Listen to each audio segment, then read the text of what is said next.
નમસ્કાર, પ્રણામ મિત્રો. જય માતાજી, જય શ્રી કૃષ્ણ મિત્રો. ચાલો સાંભળીએ આજની નવી વાર્તા. જેવી તું કાળી અને લંગડી છે તેવી તારી સંતાન પણ લંગડી થશે. કોઈએ હસતા હસતા કહ્યું તો મારું દિલ દુઃખથી ફાટી ગયું. મેં લાચારીથી આકાશ તરફ જોયું અને કહ્યું, ભગવાન, હું તારાથી રાજી છું, તું પણ મારાથી રાજી થઈ જા. આમ જ દિવસો પસાર થવા લાગ્યા. અચાનક એક દિવસ તે જ કોઈ ઘરે આવ્યા અને મારા પગમાં પડીને માફી માંગવા લાગ્યા. પોતાના ફોઈને તડપતા જોઈ મેં તેમને ગળે લગાડ્યા અને કારણ પૂછ્યું તો અચાનક ફોઈએ તેમના સાડીનો છેડો ઉપર ઉઠાવ્યો તો મારા કાળજા મોઢામાં આવી ગયો. કારણ કે મારા બાળપણથી જ લોકો મને દયાભરી નજરોથી જોતા હતા. હું જાણતી હતી કે મારો એક પગ બાળપણથી જ વાગતો હતો, પરંતુ હું મારી જાતને સામાન્ય છોકરીઓથી ઓછી સમજતી ન હતી. મારી માતા હંમેશા કહેતી હતી, દીકરા, લોકો શું કહે છે તે મહત્વનું નથી, ભગવાન તારા દિલને જોઈ છે. મેં હંમેશા તેમની આ વાત યાદ રાખી, પરંતુ દુનિયા તો દેખાતી વસ્તુઓ પર જ નિર્ણય કરે છે અને મારી સાથે પણ કંઈક આવું જ થતું રહ્યું. મને યાદ છે કે હું નાની હતી ત્યારે મેં પહેલી વાર મારી માતાને રડતી જોઈ હતી. તે રસોડામાં ચૂલા પાસે ઊભી હતી અને આંસુ તેમની આંખોમાંથી ગરમ રોટલી પર પડી રહ્યા હતા. હું તેમની પાસે ગઈ અને તેમનો હાથ પકડ્યો. માં, તમે કેમ રહો છો? માએ જલ્દીથી આંસુ લૂછી અને હસીને બોલ્યા, કંઈ નહીં બેટા, બસ આંખોમાં ધુમાડો ગયો હતો. પરંતુ હું જાણતી હતી કે તેમાં આંસુ કોઈ ધુમાડાના કારણે ન હતા નીકળ્યા, પરંતુ દુનિયાની કડવી વાસ્તવિકતાઓએ તેમના દિલને ઘાયલ કર્યું હતું. મારા કોઈ હંમેશા મને વેણા મારતા હતા, પણ મને એ દિવસે આજે પણ યાદ છે જ્યારે હું નાની હતી અને મોહલ્લાની બધી છોકરીઓ રમતી હતી. હું તેમની સાથે દોડી શકતી ન હતી, પણ મેં ક્યારેય હાર માની ન હતી. હું અવારનવાર ઘરમાં પર બેસીને તેમને રમતા જોતી અને મનમાં વિચારતી કે કાશ હું પણ તેમની જેમ દોડી શકતી, પણ મેં ક્યારેય મારા દિલને ઈચ્છા કોઈને કહી ન હતી. એક દિવસ મેં હિંમત કરીને રમવાનો પ્રયત્ન કર્યો. મેં એક લાકડીનો સહારો લીધો અને ધીમે ધીમે દોડવાનો પ્રયત્ન કર્યો. હું જાણતી હતી કે હું બાકી બધાની જેમ દોડી શકતી નથી, પણ મારું દિલ કહેતું હતું કે મારી હિંમત હારવી ન જોઈએ. પણ ત્યારે જ ફોઈએ છોકરીએ બધાની સામેથી મોટેથી કહ્યું, જુઓ, લંગડી પણ રમવા આવી ગઈ. આ શબ્દો મારા દિલમાં તીરની જેમ વાગ્યા. બધી છોકરીઓ મોટેથી હસવા લાગી. કોઈએ મારી સાથે સહાનુભૂતિ દર્શાવી નહીં, પણ મને વધુ મજાકનો વિષય બનાવવામાં આવી. મેં ગુસ્સાથી તેમની તરફ જોયું, પણ પછી આકાશ તરફ જોયું અને દિલમાં ભગવાનને કહ્યું, હે ભગવાન, હું તારાથી રાજી છું, તું પણ મારાથી રાજી થઈ જા. આ પહેલી વાર ન હતી જ્યારે મારે આ બધું સાંભળવું પડ્યું હતું. મેં ઘણી વખત લોકોના ક્રૂર શબ્દો સાંભળ્યા, પણ ક્યારેય તેમનો જવાબ આપ્યો નહીં. મેં મારી માતા પાસેથી શીખ્યું હતું કે ધીરજ સૌથી મોટી તાકાત છે, અને મેં આ તાકાતને મારામાં વસાવી લીધી હતી. આ જ પ્રાર્થના મેં એ દિવસે પણ પૂરી કરી જ્યારે કાકીએ દીકરાના લગ્નમાં ફોઈએ બધાની સામે કહ્યું, જેવી તું કાળી અને લંગડી છે તેવી તારી સંતાન પણ લંગડી થશે. આ શબ્દો સાંભળીને બધા લોકો ચૂપ થઈ ગયા, પણ મને એવું લાગ્યું કે જાણે મારા અંદર કંઈક તૂટી ગયું હોય. મારું દિલ ઈચ્છતું હતું કે હું કંઈક કહું, પણ મારા હોઠ સ્થિર થઈ ગયા. મારી માતાએ મારો હાથ પકડ્યો અને દબાવ્યો, જાણે તે મને શાંત રહેવાનો ઈશારો કરી રહ્યો હોય. મેં મારી આંખો બંધ કરી અને દિલમાં કહ્યું, હે ભગવાન, મને ધીરજ આપો, મને હિંમત આપો. કોઈની વાતો પર કેટલીક સ્ત્રીઓ શાંતિથી હસી રહી હતી, જાણે તેઓ આ વાક્યની મજાક સમજી રહી હોય, અને કેટલીક સ્ત્રીઓના ચહેરા પર અફસોસના ચિહ્નો હતા, પણ કોઈ આગળ વધીને મારો બચાવ કરવા તૈયાર ન હતું. તમારી દીકરી તો આખી જિંદગી ઘરમાં બેસી રહેશે, તેના લગ્નનો વિચાર કરવો પણ નકામો છે. કોઈએ મારી માતાને સંબોધતા કહ્યું, અને તેમનો સ્વર ઝેરથી ઓછો ન હતો. મારી માતાએ માત્ર એક જ વાક્ય કહ્યું, ભગવાન બધું જોઈ રહ્યું છે. બેન, પણ આ વાક્ય કોઈને પ્રભાવિત ન કરી શક્યું, કારણ કે દુનિયા દેખાતી સફળતા અને સુંદર જ બધું માની છે. કોઈનો શબ્દો ઝેરની ઓછો ન હતા, પણ મેં જવાબ આપ્યો નહીં, કારણ કે મને ખબર હતી કે ભગવાન બધું જોઈ રહ્યો છે. મેં મારા આંસુ મારા અંદર જ રોકી લીધા, કારણ કે હું જાણતી હતી કે મારું દરેક આંસુ ભગવાન પાસે જઈ રહ્યું છે અને તે જ સૌથી સારો નિર્ણય કરશે. જ્યારે અમે ઘરે પાછા આવ્યા ત્યારે મેં મારી માતાને પૂછ્યું, માં, શું હું ખરેખર એટલી ખરાબ છું? ખરેખર દુનિયાના કોઈ કામની નથી? માએ મારો ચહેરો પોતાના હાથમાં લીધો. આંખોમાં આંસુ હતા, પણ સ્વરમાં મજબૂતી હતી. દીકરા, દુનિયાની વાતો પર ના જા. તું ભગવાનની નજરમાં ખૂબ જ કિંમતી છે. તારા નસીબમાં જે હશે તેને તને મળી જશે. દુનિયાની નજરમાં હું કદાચ એક સામાન્ય છોકરી ન હતી, પણ એક અપંગ, નબળી અને લાચાર છોકરી હતી, જે જીવનના દરેક ક્ષેત્રમાં પાછળ રહેવા માટે જન્મી હતી. પણ મેં ક્યારેય મારી જાતને એ નજરથી જોઈ ન હતી. મેં હંમેશા એ જ વિચાર્યું કે ભગવાન મારા દિલને જુએ છે, લોકોની જીભને નહીં. કોઈની કડવી વાતો, મહોલ્લાના લોકોની દયાભરી નજરો અને બાળપણથી મળતા વેણા, બધું જ મેં દિલ પથ્થર મૂકીને સહન કરી લીધું હતું. પણ હું જાણતી હતી કે જીવનની પરીક્ષાઓ હજી બાકી છે. મારી સાથે શાળામાં બધી છોકરીઓ એક ચોક્કસ અંતરથી વાત કરતી હતી, જાણે હું તેમનાથી અલગ હોઉં. પણ એ બધામાં એ છોકરી હતી જે હું મારી સૌથી કે સારી મિત્ર માનતી હતી, રોજી. તે હંમેશા મને દિલાસો આપતી, મારી સાથે બેસતી, મારી સાથે લોન્ચ કરતી, અને જ્યારે કોઈ મને મેણું મારતું ત્યારે તે મારા સમર્થનમાં આગળ આવતી. પલક, દુનિયાની વાતો પર ના જાઓ. તમે જેવા છો તેવા ખૂબ સારા છો. મને લાગતું હતું કે કદાચ મારા નસીબમાં દોસ્તીની કમી નથી. કદાચ ભગવાને રોજીની મારી જિંદગીમાં એટલા માટે મોકલી હતી કે તે મારા ઘા પર મલમ લગાવે. પણ હું ખોટી હતી. એક દિવસ શાળામાં લંચ દરમિયાન રોજીએ મને કહ્યું, અલક, મારા ઘરે એક જરૂરી કામ છે. શું તું શાળા પછી મારી સાથે આવી શકે છે? મને આશ્ચર્ય થયું. રોજીએ પહેલા ક્યારેય મને તેના ઘરે બોલાવી ન હતી, પણ આ વખતે તેના સ્વરમાં ખૂબ જ આત્મહત્યા હતી. હા, કેમ નહીં? મેં તરત જ હા પાડી. સારું, પણ કોઈને કહેતી નહીં. આ ફક્ત આપણા મન બેનની વાત છે. રોજીએ આંખ દબાવીને હસતા હસતા કહ્યું, અને હું પણ હસી પડી. મને શું ખબર કે આ મારા જીવનનો સૌથી કડવો પાઠ બનવાનો છે. શાળા પછી હું રોજી સાથે તેના ઘરે પહોંચી. જેવી અમે ઘરમાં દાખલ થયા, બધું સામાન્ય લાગી રહ્યું હતું. તું રૂમમાં બેસ, હું હમણાં જ આવી. રોજીએ જલ્દીથી કહ્યું અને અંદર ચાલી ગઈ. હું તેના રૂમમાં આવીને બેઠી, પણ અચાનક મને બીજા રૂમમાંથી કોઈ અજાણ્યા પુરુષનો અવાજ સંભળાયો. શું આ એ જ છોકરી છે જેને તે બોલાવી છે? મારું દિલ તો જોરથી ધડકવા લાગ્યું. પછી મેં રોજીનો અવાજ સાંભળ્યો, હા, તમે બસ આરામથી બેસો. મેં મારી સહેલીને બોલાવી છે. જો કંઈ પકડી પણ લે તો હું એમ જ કહીશ કે તમે તેની સાથે આવ્યા હતા. મારા શ્વાસ રૂંધાઈ ગયા. શું આ વાક્ય મારા કાનમાં ઝેરની જેમ ગયું? મારી જગ્યા જાણે જામી ગઈ. મારું દિલ જોર જોરથી ધબકવા લાગ્યું અને મારી આંખોમાં આંસુ તરવા લાગ્યા. રોજી, મારી સૌથી સારી મિત્ર, જેને હું મારી બહેન માનતી હતી, તે મારી સાથે આ બધું કરી રહી હતી. મારા દિલની દુનિયા જાણે એક ક્ષણમાં વેરાન થઈ ગઈ હતી. હું જમીન પર બેસીને મારા ધ્રુજતા હાથને જોઈ રહી હતી. રોજીની વાતો, એ છોકરાની વાતો, બધું જ મારા મગજમાં ગુંજી રહ્યા હતા. તને બોલાવવા માટે આ જ છોકરી મળી હતી. આ વાક્ય મારા કાનોમાં વીજળીની જેમ અથડાયું. મેં મારું માથું ઊંચું કર્યું અને સામે ઉભેલા એ છોકરાના ચહેરાને ધ્યાનથી જોયું. તે હસીને દબાવી રહ્યો હતો, જાણે મારા અસ્તિત્વ પર હસી રહ્યો હોય. રોજીએ બેચેનીથી તેની તરફ જોયું અને બોલી, અરે નાના, તું ખોટું સમજી રહ્યો છે. મેં તો બસ એમ જ તેને બોલાવી હતી. મારા શ્વાસ રૂંધાવા લાગ્યા. રોજીએ આ કેવી રીતે કહી દીધું? જેના પર મેં હંમેશા ભરોસો કર્યો હતો, તે જ આજે મને આ લોકોની સામે એવી રીતે અપમાનિત કરી રહી હતી, જાણે હું નકામી વસ્તુ હોઉં. બસ તું વધારે ના બોલ, છોકરાએ આંખો ફેરવતા કહ્યું. આવી છોકરીઓ તો દયા ખાવાની લાયક હોય છે. મારા પગ નીચેથી જમીન જાણે હલી ગઈ હતી. શું ખરેખર મારી સાથે આવું થઈ રહ્યું હતું? શું ખરેખર આ બધું રોજીના કહેવાથી થયું હતું? મારા આંસુ કાબુ બહાર થઈ ગયા હતા. મેં રોજી તરફ જોયું. તેની આંખોમાં શરમ નહીં, પણ સંવેદનહીનતા હતી. પલક તો જઈ શકે છે.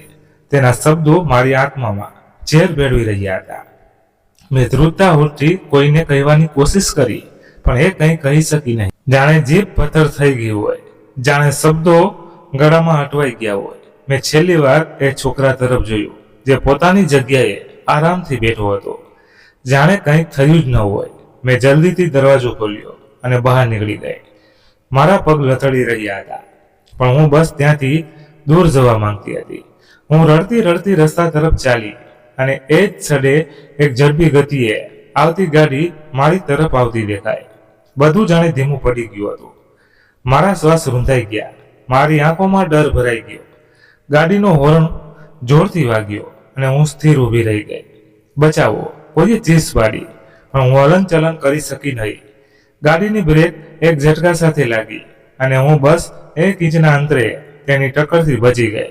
હું ઝટકા સાથે પાછળ હતી અને જમીન પર પડી ગઈ. મારા આસપાસ લોકો ભેગા થવા લાગ્યા. કોઈ કહેતું હતું, દીકરી તું ઠીક છે. કોઈ કહેતું હતું, આ તો મરવાની જ હતી. પણ મને કોઈની પરવા ન હતી. મારી નજર સ્થિર હતી અને મારું મન જાણે ખાલી થઈ ગયું હતું. મેં મારો હાથ છાતી પર રાખ્યો, જાણે મારું દિલ તપાસી રહ્યું હોય. અને પછી આંખો બંધ કરીને એ છેલ્લા શબ્દો મારી જાતને ગયા કે આજે મારો વિશ્વાસ દોસ્તી પરથી ઉઠી ગયો. એ દિવસ પછી મેં મારી જાતને એક વચન આપ્યું, હું મારા ધૈર્ય અને મહેનતે બધું મારું ભાગ્ય જાતે જ લખીશ. લોકો મને ગમે તેટલા વેણા મારે, હું તેમની જીભનો જવાબ મારી સફળતાથી આપીશ. એ રાત્રે જ્યારે બધા સૂઈ ગયા, હું જાગતી રહી. મારું દિલ ભારે હતું, પણ મેં ક્યારેય કોઈની સામે મારું દુઃખ વ્યક્ત કર્યું નહીં. મેં મારી ચાદર ઓઢી અને આકાશ તરફ જોયું, જાણે હું ભગવાન સાથે વાત કરી રહી હું. હે ભગવાન, તે મને આવી કેમ બનાવી? જો મને આવી બનાવી છે તો મને ધીરજ પણ આપ. મને કોઈનો મોહતાજ ન બનાવો. આ પ્રાર્થના મારા હોઠમાંથી નીકળતા જ મારું દિલ હળવું થઈ ગયું. હું જાણતી હતી કે મારી પરીક્ષાઓની એક દિવસ અંત જરૂર આવશે અને ભગવાન મને મારું કોઈના વહેમમાં પણ નહીં હોય. આ એ ક્ષણ હતી જ્યારે મેં મારી જાતને બદલવાનો નિર્ણય કર્યો અને આ નિર્ણય મારી જિંદગીનો સૌથી મોટો વળાંક બની ગયો. દિવસો પસાર થતા ગયા અને મેં મારી જાતને ભણવામાં વ્યસ્ત કરી દીધી. હું જાણતી હતી કે દુનિયા મને એક અપંગ છોકરી સમજે છે, પણ મેં મારા દિલમાં એ નિર્ણય કરી લીધો હતો કે હું મારી જાતને સામાન્ય છોકરીઓથી કોઈ રીતે ઓછી સાબિત નહીં થવા દઉં. હું ઈચ્છતી હતી કે મારી ઓળખ મારી મહેનત અને કાબલિયતથી થાય, મારી શારીરિક ખામીથી નહીં. મારું એક સપનું હતું, હું મારી જાતને એટલી મજબૂત બનાવી લઉં કે કોઈને મારી અપંગતાનું મહેણું મારવાની હિંમત ન થાય. પણ આ સરળ ન હતું. મેં દરરોજ એક નવી કસોટીનો સામનો કર્યો, પણ મારી માતા હંમેશા કહેતી હતી કે દીકરા, દુનિયા કસોટી છે અને ભગવાન ધીરજ રાખનારાઓને નવાસે છે. એક દિવસ શાળામાં મારી ક્લાસમાં એક વક્તૃત્વ સ્પર્ધા થવાની હતી. મેં હંમેશા મૌનને મારું હથિયાર બનાવ્યું હતું, પણ એ દિવસે મારું દિલ ઈચ્છું કે હું બધાની સામે ઊભી રહીને બોલું, જેથી લોકો મારી ક્ષમતાઓને જોઈ શકે, મારી નબળાઈઓને નહીં. જ્યારે મેં મારી મિત્ર નીમાને કહ્યું કે હું પણ વક્તૃત્વ સ્પર્ધામાં ભાગ લેવા માંગુ છું, ત્યારે તે આશ્ચર્ય પામીને બોલી, તું તો ક્યારેય વધારે બોલતી નથી, સ્ટેજ પર કેવી રીતે બોલીશ? મને લાગ્યું જાણે આ શબ્દ મારી હિંમત તોડવા માટે કહેવામાં આવ્યા હોય. પણ મેં મનમાં વિચાર્યું, જો મેં આજે હિંમત નહીં કરી તો કદાચ ક્યારેય નહીં કરી શકું. મેં સ્પર્ધામાં મારું નામ લખાવી દીધું. ઘરે આવીને મેં મારી માને જણાવ્યું તો તે આશ્ચર્ય પામ્યા, પણ તેમની આંખોમાં એક વિચિત્ર ચમક હતી. દીકરા, ભગવાન તારી મદદ કરશે, તું માત્ર નિયત સાફ રાખ. જ્યારે વક્તૃત્વ સ્પર્ધાનો દિવસ આવ્યો ત્યારે મારી હિંમત જવાબ આપવા લાગી. મને લાગ્યું જાણે બધા લોકો મારા પર હશે. જ્યારે મારું નામ પોકારવામાં આવ્યું ત્યારે મેં ધીમે ધીમે આગળ વધવાનું શરૂ કર્યું. મારો એક પગ વાંકો હતો અને હું મારી લાકડીના સહારે ચાલી રહી હતી. ક્લાસના કેટલાક છોકરાઓએ ધીમેથી હાસ્ય કહ્યું અને મારા દિલમાં ચરચરા થયો, પણ મેં ધ્યાન ના આપ્યું. એ દિવસે મેં મારા જીવનનું પહેલું હિંમતભર્યું પગલું ભર્યું હતું. મેં ભાષણ શરૂ કર્યું અને જ્યારે મારો અવાજ ધ્રુજવા લાગ્યો ત્યારે મને મારી માતાની યાદ આવી. ઇજ્જત ભગવાનને આપે છે, દુનિયા નહીં. આ વાક્ય મારા માટે તાકાત બની ગયું. મારું ભાષણ પૂરું થતાં આખો હોલ તાળીઓના ગડગડાટથી ગુંજી ઉઠ્યો. મારી આંખોમાં આંસુ આવી ગયા, પણ આ આંસુ ખુશીના હતા. પણ જ્યારે હું ઘરે આવ્યો ત્યારે ફોઈ પહેલાથી જ બેઠા હતા. તેમણે વ્યંગાત્મક સ્મિત સાથે કહ્યું, બસ આ જ દિવસો બાકી હતા, હવે આ લંગડી ભાષણો કરશે. કોઈએ તો તેના માટે સંબંધ મોકલવો નથી અને તેને ભાષણો પડી છે. મેં એક ક્ષણ માટે વિચાર્યું કે હું તેમને જવાબ આપું, પણ પછી મારી માતા તરફ જોયું, જે હંમેશા શાંત રહેતા હતા. મેં પણ મન પસંદ કર્યું. એ જ દિવસે મેં મારી માને એક બીજી કસોટીમાંથી પસાર થતા જોયા. જ્યારે હું રૂમમાં દાખલ થઈ ત્યારે મેં સાંભળ્યું કે ફોઈ કહી રહ્યા હતા કે તારી દીકરી તો આખી જિંદગી બેસીને ખાશે, લગ્ન તો કોઈ કરશે નહીં. માતાના ચહેરા પર દુઃખ હતું, પણ તેઓ શાંત રહ્યા. મેં પહેલી વાર અનુભવ્યું કે શબ્દો ઘા કરતા વધુ ઊંડા હોય છે. એ દિવસે મેં મારી જાતને વચન આપ્યું કે હું મારું ભાગ્ય જાતે જ બનાવીશ. રાત્રે જ્યારે હું મારી મમ્મી સાથે બેઠી ત્યારે તેમણે મારો હાથ પકડીને કહ્યું, દીકરા, ક્યારે હિંમત ના હાર. લોકો માત્ર જુએ છે, પણ ભગવાન નિર્ણયો કરે છે.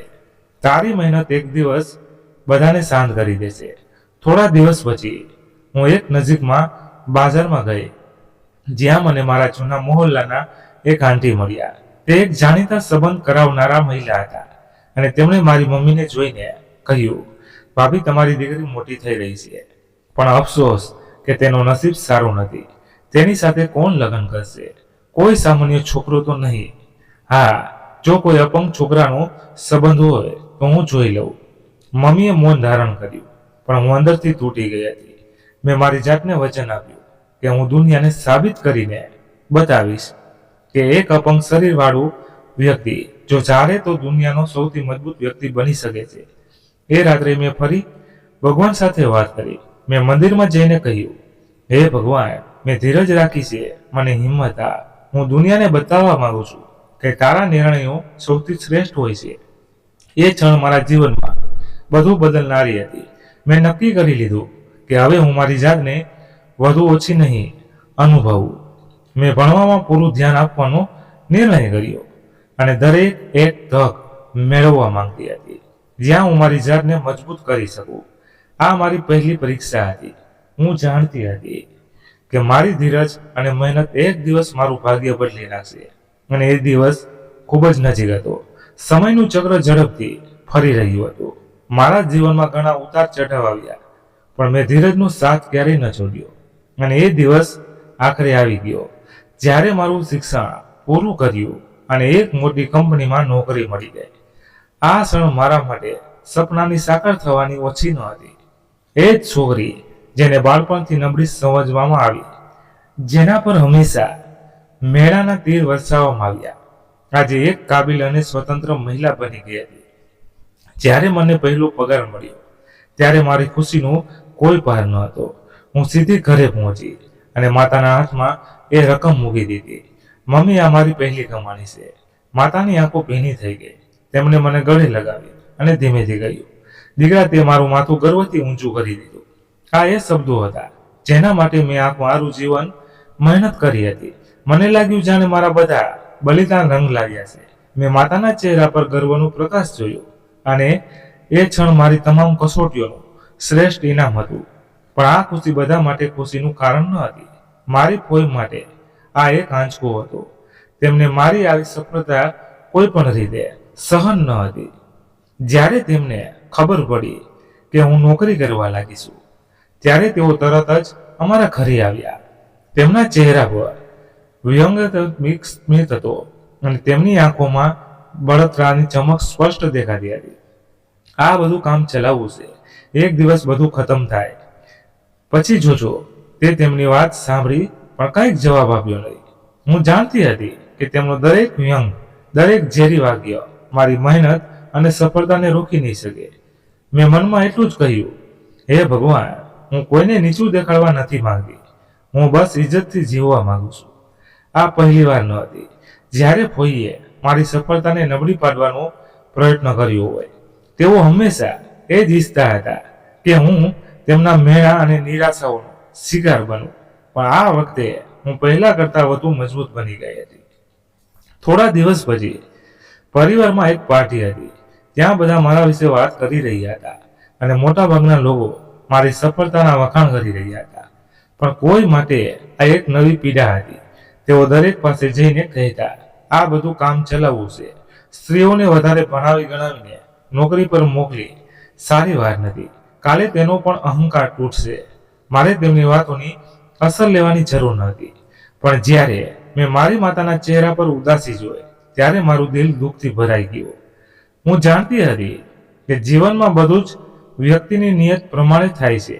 મેં હંમેશા સ્પષ્ટ નિયતિ રાખી અને ભગવાનને મારી પ્રાર્થના સાંભળી લીધી. બીજા દિવસે એક સમાચાર સાંભળીને બધા આશ્ચર્યચકિત થઈ ગયા. ફુવાની કંપની નાદાદ થઈ ગઈ. એ જ હંમેશા બીજા ઉપર રોપ જમાવવામાં ગર્વ અનુભવતા આજે પોતે જ આર્થિક સંકટનો શિકાર બની ગયા. આ સમાચાર મારા કાને પડ્યા, પણ મેં કોઈ ખુશી વ્યક્ત કરી નહીં. હું જાણતી હતી કે આ ભગવાન તરફથી એક પાઠ હતો. મમ્મી તરફ જોયું અને તેઓ પણ શાંત હતા, કારણ કે અમે હંમેશા એ જ શીખ્યા હતા કે કોઈના પતન પર ખુશ ન થવું જોઈએ. ફોઈ માટે આ એક મોટો આંચકો હતો. તેઓ જે હંમેશા બીજાઓને હલકા સમજતા હતા, આજે પોતે જ પરીક્ષામાં મુકાઈ ગયા હતા.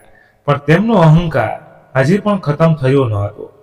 થોડા દિવસ પછી તેઓ ફરી અમારા ઘરે આવ્યા, પણ આ વખતે તેમના ચહેરા પર એક જૂનો વ્યંગ ન હતો, પણ એક વિચિત્ર લાચારી હતી. તેઓ સીધા મારી માતાને સંબોધીને બોલ્યા, બહેન, પ્રાર્થના કરો કે પરિસ્થિતિ સારી થઈ જાય. બધું બરબાદ થઈ ગયું છે. મમ્મીએ તેમની તરફ જોયું અને નરમ સ્વરમાં કહ્યું, ભગવાન દરેક વસ્તુ પર કાબુ ધરાવે છે. હું જાણતી હતી કે આ સમય પણ પસાર થઈ જશે, પણ મેં એક બીજો પાઠ શીખ્યો હતો. માણસનો અહંકાર હંમેશા તેનો સૌથી મોટો દુશ્મન હોય છે. જો હું ઈચ્છતી તો હું પણ તેને વેણાનો જવાબ આપી શકતી હતી, પણ મેં હંમેશા મારી માતાના સંસ્કારોનું પાલન કર્યું. મેં મારી માતાના ખંભા પર માથું મૂકીને કહ્યું, મમ્મી, ભગવાનનો આભાર કે મેં ક્યારેય કોઈનું અપમાન નથી કર્યું. હું ઈચ્છું કે મારા શબ્દો કોઈ માટે દુઃખનું કારણ ન. માતાએ મારા માથા પર હાથ મૂકીને કહ્યું, દીકરા, આજ સાચી સફળતા છે. આ ક્ષણ મારા માટે સૌથી કિંમતી હતી, કારણ કે હું જાણતી હતી કે દુનિયામાં બધું બદલાઈ શકે છે, પણ ભગવાનની જાત ક્યારેય નથી બદલાતી. તે હંમેશા ન્યાય કરે છે અને દરેકને તેના કર્મોનો બદલો આપે છે. દુનિયાની સૌથી મોટું સત્ય એ છે કે માણસ જેવું વાવે છે તેવું લણે છે. મેં હંમેશા એ સાંભળ્યું હતું કે અહંકાર માણસને ડૂબાડી દે છે, અને આજે આ વાત પોતાની આંખોથી સાચી થતી જોઈ રહી હતી. કોઈનો અહંકાર ધૂળમાં ભળી ગયો હતો. તેમના પતિનો ધંધો ખતમ થઈ ગયો હતો અને તેઓ દેવામાં ડૂબી ગયા હતા. એ જ લોકો જે ગઈકાલે સુધી બીજાઓને હલકા સમજતા હતા, આજે પોતે જ પરીક્ષાઓથી ઘેરાયેલા હતા. કોઈનો એ રોપ, એ તીક્ષ્ણ જીભ, એ ઝેરી શબ્દો, બધું ક્યાંય ખોવાઈ ગયું હતું. એક દિવસ જ્યારે હું ઓફિસથી ઘરે પહોંચી, ત્યારે જોયું કે કોઈ બેઠા બેઠા પોતાની વહુ સાથે ઝઘડી રહ્યા હતા. મેં મારી ચાદર ઉતારી અને પાણી પીવા માટે રસોડા તરફ ગઈ, પણ ત્યારે જ મારા કાનોમાં તેમના શબ્દો ગૂંજ્યા, આ છોકરી હંમેશા હલકી જ રહેશે, તેનું નસીબ ક્યારેય નહીં ખુલે. મેં મારા શ્વાસ રોકી લીધા. આ એ જ વાક્ય હતું જે તેઓ બાળપણથી જ કહેતા આવ્યા હતા, અને આજે પણ તેમના સ્વરમાં એ જ ઝેર હતો. હું જાણતી હતી કે તેમની કસોટી તેમને બદલશે નહીં, કારણ કે કેટલાક લોકો માત્ર સમયના થિયેટરોમાં જથી શીખે છે. મેં નજર ઝુકાવીને દિલના ભગવાનને કહ્યું કે ભગવાન, મને ખબર નથી કે મારું નસીબ શું છે, પણ હું જાણું છું કે તે મારા માટે કંઈક સારું વિચાર્યું છે. થોડા દિવસ પછી મહોલ્લામાં એક વાત જાણીતી થઈ ગઈ હતી. કોઈના દીકરાએ પોતાની માતાના વતનથી કંટાળીને તેમને છોડી દીધા છે. તે પોતાની પત્ની સાથે અલગ થઈ ગયો હતો, કારણ કે તે ન હતો એ તો કે તેનું જીવન પણ ઝેર બની જાય. આ સફળતા મારી માતાએ અફસોસ સાથે, દીકરા, પ્રાર્થના કરો કે તેઓ સુધરી જાય. પણ મને ખબર હતી કે આ અહંકારનું પરિણામ હતું, અને ફોઈ માટે આ બધું સહન કરવું સરળ ન હતું. થોડા દિવસ પછી ફોઈ અમારા ઘરે આવ્યા, પણ આ વખતે તેમના ચહેરા પર એક અહંકાર ન હતો. તેઓ થાકેલા લાગી રહ્યા હતા. તેઓ સીધા મારી માતા પાસે આવ્યા અને ખચકાતા બોલ્યા, બહેન, તમારી દીકરીને હવે સારી નોકરી મળી ગઈ છે, તમે તેના લગ્ન કેમ નથી કરાવતા? આ એ જ ફોઈ હતા જેમણે હંમેશા મને નબળી સમજી, જે હંમેશા કહેતા હતા કે મારું નસીબ ક્યારેય નહીં ભૂલે, અને આજે તેઓ જ મારા માટે સારા સંબંધની વાત કરી રહ્યા હતા. મને માતાને હસીને કહ્યું કે બેન, તમે કોઈ ઉતાવળ નથી, નસીબમાં લખ્યું હશે તો તે હાથે આવી જશે. ફોઈ શાંત થઈ ગયા, પણ મેં જોયું કે તેમના ચહેરા પર થોડી લાચારી હતી. રાત્રે હું માની પાસે જઈને બેઠી. બહાર ચંદ્ર પૂર રોશનીની ચમકી રહ્યો હતો. મેં આકાશ તરફ જોયું અને વિચારવા લાગી, શું ખરેખર કેટલાક લોકો ક્યારેય નથી બદલતા? શું કોઈ પોતાની ભૂલોનો અહેસાસ કરશે? હું જાણતી હતી કે હું બધું નથી આપતી, પણ મને વિશ્વાસ હતો કે ભગવાનનો ન્યાય હંમેશા થાય છે, ભલે મોડો થાય. એક દિવસ જ્યારે હું ઓફિસમાં હતી ત્યારે મમ્મીનો ફોન આવ્યો. તેમના અવાજમાં ગભરાટ હતો. દીકરા, ફોન ખોઈને તબિયત ખૂબ ખરાબ છે. તેમના પગમાં વિચિત્ર સોજા આવી ગયો છે. આ સાંભળીને હું તરત જ ઓફિસથી નીકળી અને ઘરે પહોંચી. મેં જોયું કે ફોઈ ખૂબ જ નબળા લાગી રહ્યા હતા. જ્યારે હું નજીક ગઈ ત્યારે તેમણે આંખો ખોલીને મારી તરફ જોયું અને તેમની આંખોમાં પહેલીવાર શરમના ચિહ્નો દેખાઈ રહ્યા હતા. તેમણે ધ્રુજતા હાથે તેમના સાડીનો છેડો ઉપર કર્યો અને મારું કાળજું મોઢામાં આવી ગયું. ફોઈના પોતાનો પગ સૂજી ગયો હતો અને વાંકો થઈ ગયો હતો. તેઓ હવે બરાબર ચાલી પણ શકતા ન હતા. ફોઈ રડતા રડતા બોલ્યા, દીકરા, મેં તને લંગડી કહી હતી, પણ જો આજે મારો પોતાનો પગ ખરાબ થઈ ગયો. તેમના આંસુ જોઈને મેં મારું દિલ કઠણ ન કર્યું. મેં હંમેશા સાંભળ્યું હતું કે વડીલો જે પણ કહે તેમણે માફ કરી દેવા જોઈએ. મેં ધીમેથી તેને કહ્યું, ફોઈ, મેં તમને ક્યારેય બધું વાર નથી આપી. આ બધું હવે ભગવાનનો ન્યાય છે. ફોઈએ લાંબો શ્વાસ લીધો અને કહ્યું, દીકરા, મેં તને કેટલી તકલીફ આપી, પણ તે ક્યારેય જવાબ ન આપ્યો. આજે હું જાણું છું કે સાચી તાકાત પૈસા નહીં, ધીરજ છે. આ વાક્ય તેમના મોઢે સાંભળીને મારી આંખોમાં આંસુ આવી ગયા. કદાચ ભગવાને તેમને બદલવાની એક તક આપી હતી. જીવનમાં જે કંઈ પણ થાય છે તે ભગવાનના નિર્ણય પ્રમાણે થાય છે. કોઈ માટે આ બધું એક પાઠ હતો અને મારા માટે આ એ વાતનો પુરાવો હતો કે ભગવાન હંમેશા ન્યાય કરે છે. મેં મારી આંખો બંધ કરી અને દિલમાં આભાર માન્યો કે ભગવાને મને ધીરજની દોલત આપી, જે કોઈ ખજાનાથી ઓછી ન હતી. જીવનમાં બધું જ પળવારમાં બદલાઈ શકે છે. જે લોકો ગઈકાલ સુધી શક્તિશાળી અને અભિમાની હતા, સમય તેમનું માથું ઝુકાવી દે છે. અને આજે વાત હું મારી આંખોથી જોઈ રહી હતી.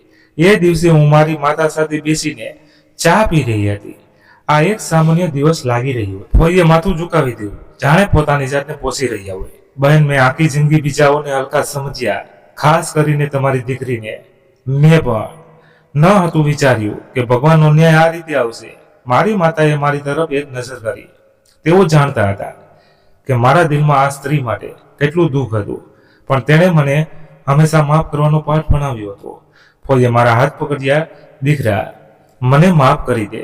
મેં તને જેટલા મેળા માર્યા, જેટલી તકલીફ આપી, એ બધું મારી સંકુચિતતાથી હતું. આજે હું સમજી ગઈ છું કે ઇજ્જત અને અપમાન માત્ર ભગવાનના હાથમાં હોય છે. તેમનો સ્વર ધ્રુજી રહ્યો એવો હતો.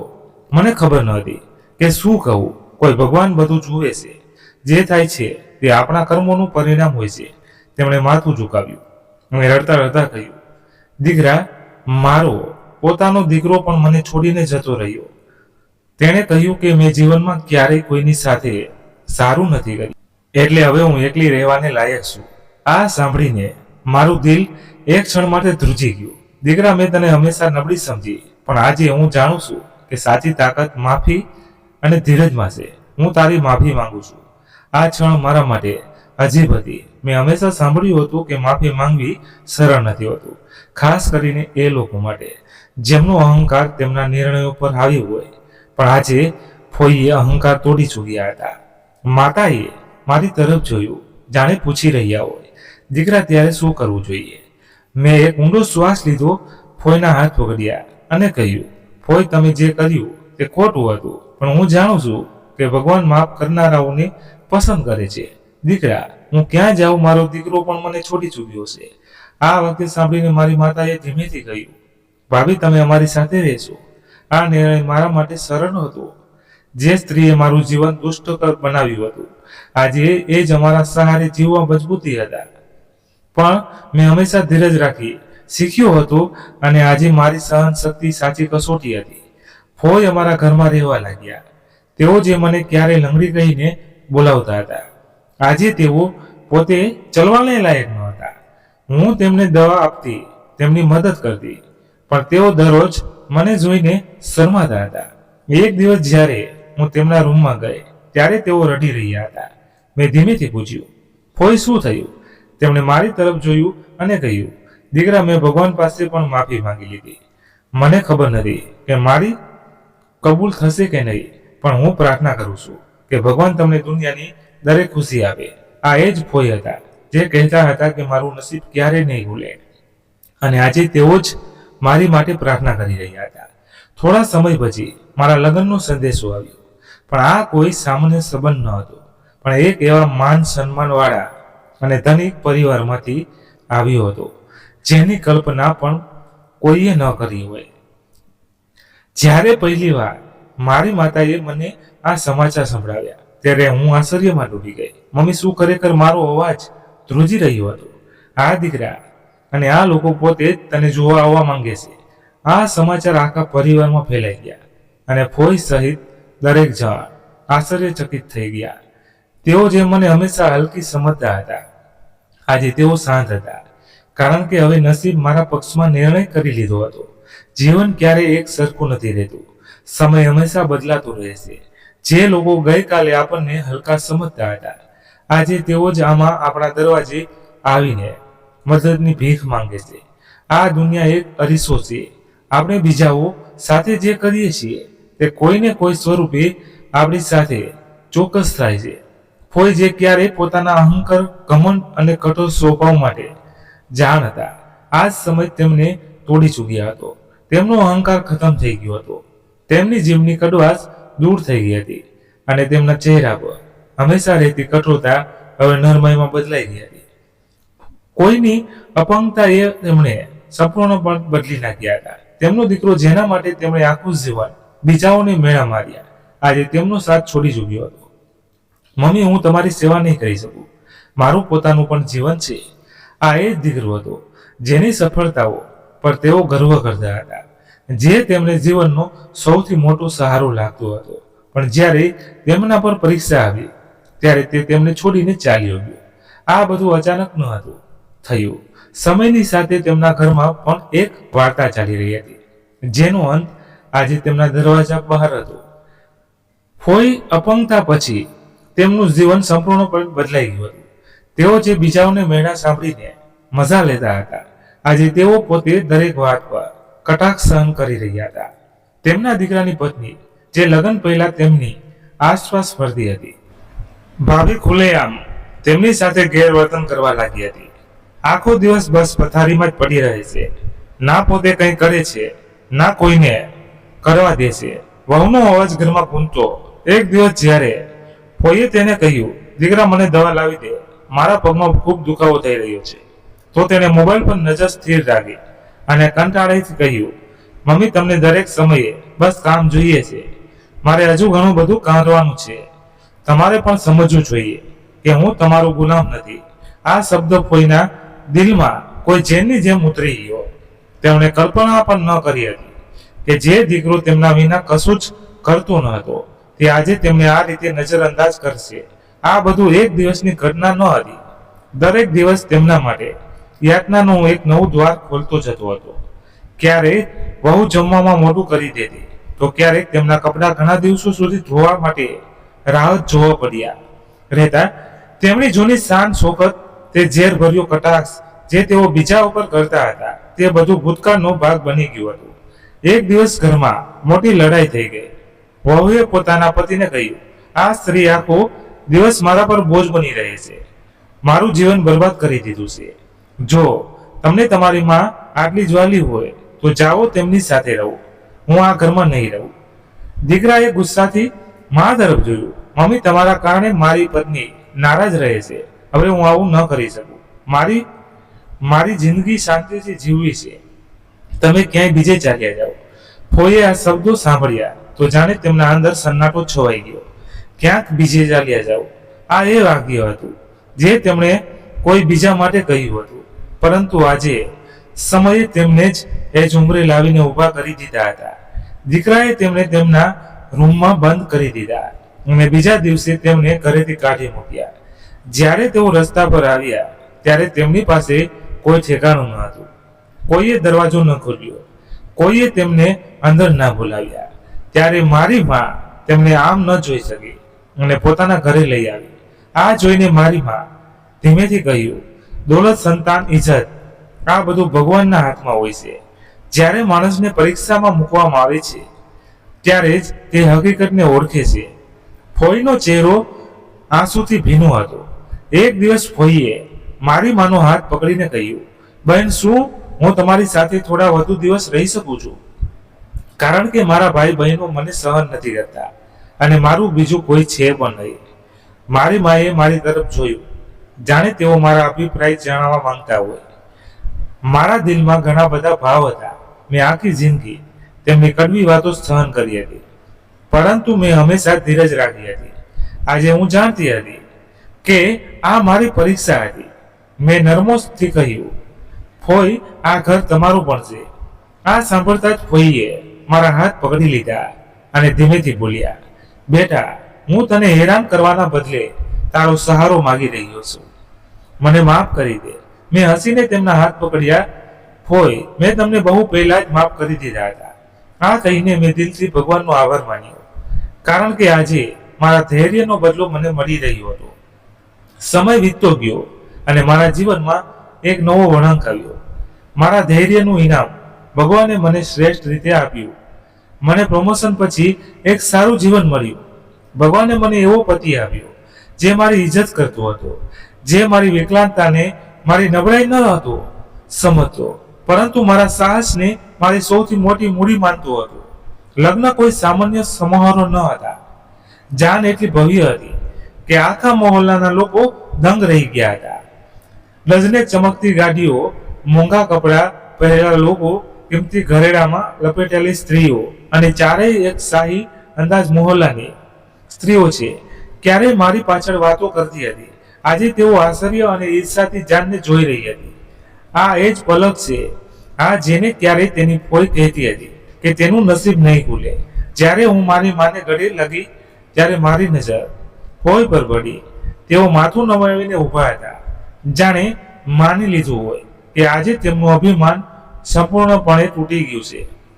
હું ધીમે ધીમે તેમની નજીક ગઈ અને તેમણે ખચકાતા મારો હાથ પકડી લીધો. તેમના હાથ ધ્રુજી રહ્યા હતા અને આંખો ભી નહીં હતી.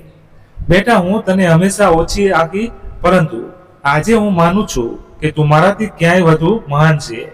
મેં તેમના હાથને પ્રેમથી પકડ્યા અને મનમાં વિચાર્યું, આ ક્ષણ મારી જીતની છે. આ એ ઇનામ છે જે ભગવાને મારા ધૈર્યના બદલામાં આપ્યું છે. જ્યારે મારી જાન ગઈ ત્યારે બધા લોકો આશ્ચર્યચકિત થઈને ઊભા હતા.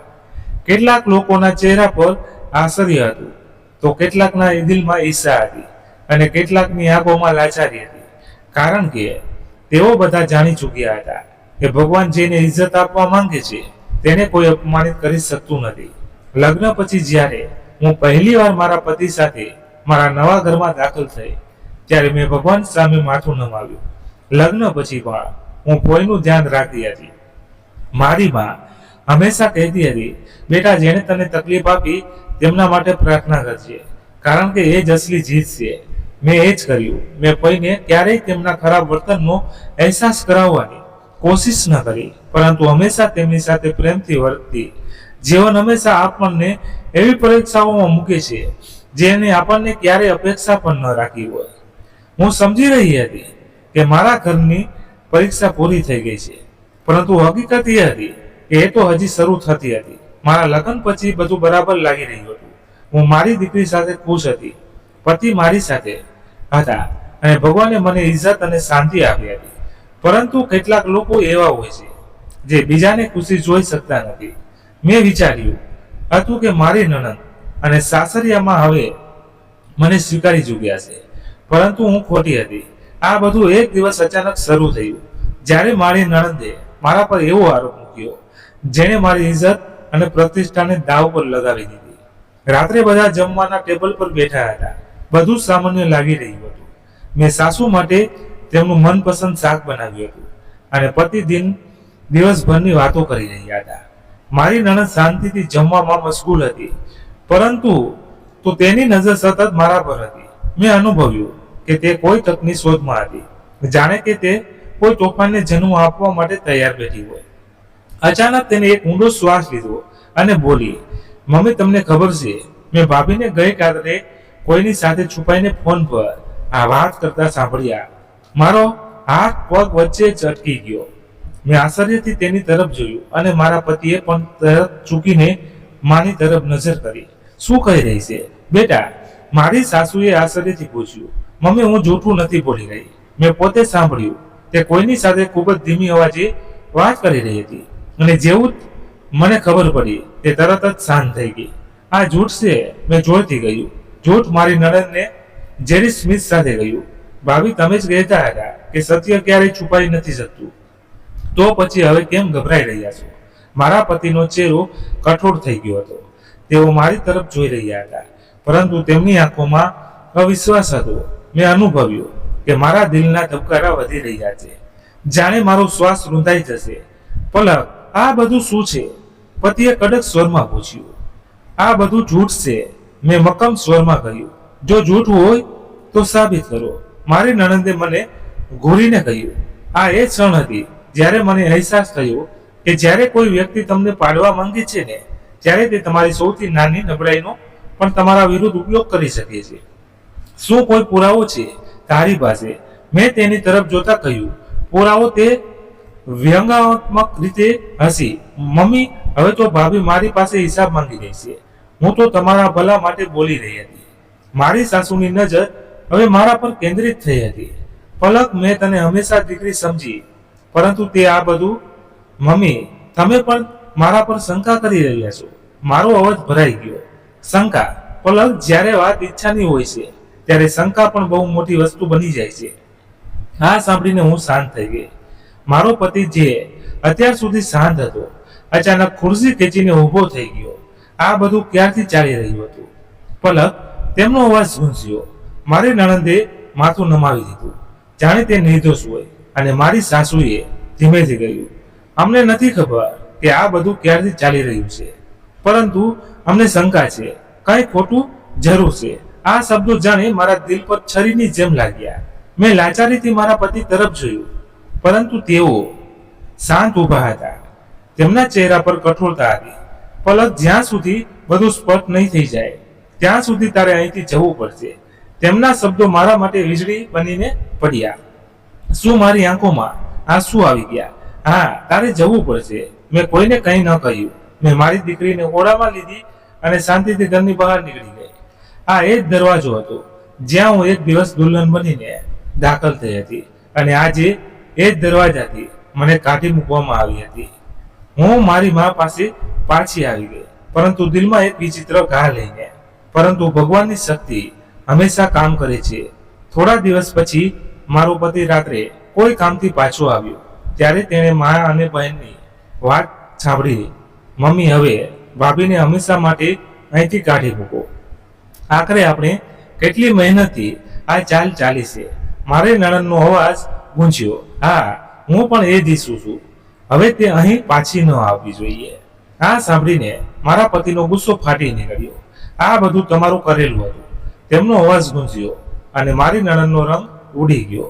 મારી સાસુએ તરત જ બહાના બનાવીને કોશિશ કરી, પરંતુ તેઓ જાણી ચૂક્યા હતા કે તેમની પત્ની નિર્દોષ હતી અને તેમની બહેન માત્ર પોતાની જિંદગી જીતમાં આ બધું કર્યું હતું. એ જ રાતે મારા પતિ મને લેવા માટે આવ્યા. પલક, મને માફ કરી દે. મેં તારા પર શંકા કરીને ભૂલ કરી. તેમની આંખોમાં પસ્તાવો હતો. મેં તેમને ધ્યાનથી જોયા અને પછી માથું નમાવી દીધું.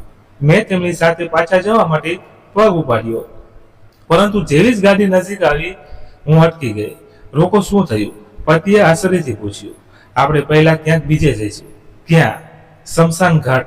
અમે શમશાન ઘાટ પહોંચ્યા અને હું સીધી મારી ફોઈની સ્થાન પર જઈને અટકી ગઈ.